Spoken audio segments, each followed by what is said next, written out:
Sahi taramanga Congress Party ki vote kaduna Kakching Municipal Council da Councillor oiramba singna Kakching Municipal Council asi salak sahallamle haina Kakching SC MLA M.Rameshwar na maral sikre wafam asi ngarang numidang Kakching Panjaw pareng da leiba pukrambam sagai apokpa sanglenda pangthokiba Ward number 11 ki miyam na MLA taram na okpa amati lakadoriba Kakching Municipal Council ki mikhalda National People's Party ki ward asigi councillor amadi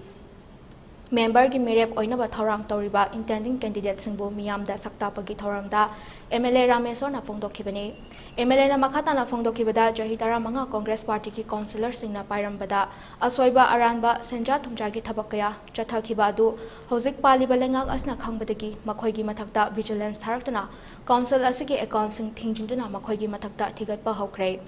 Vigilance na account thingjin khrabasu council asna makhata na khongkatliba senfam singdi atopa account amata haptuna mathok tawba yanaba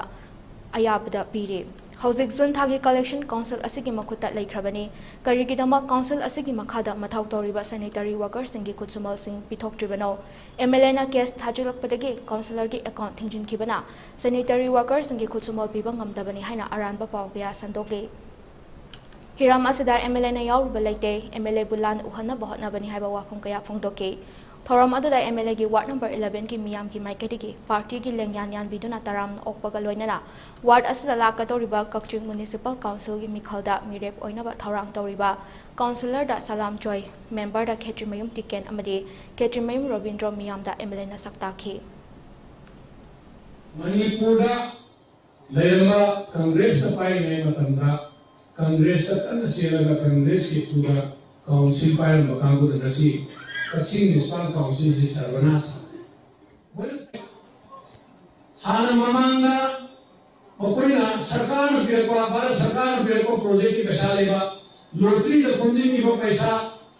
makoina funding la paisa si lage to si sarkar na account si thingjin gre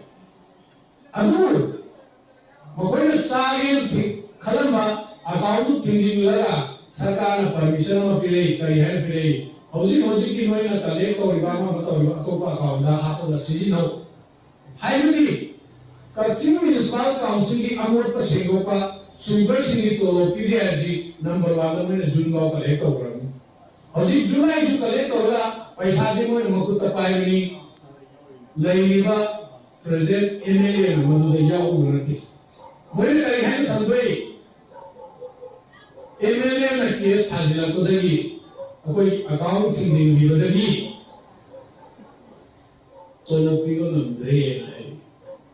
moine collect or paisa duri yum thong dagi collect orla mogi makuta mogi collector me andu pai do ya adu paisa do ke mogi pithot biro thong ko kamu da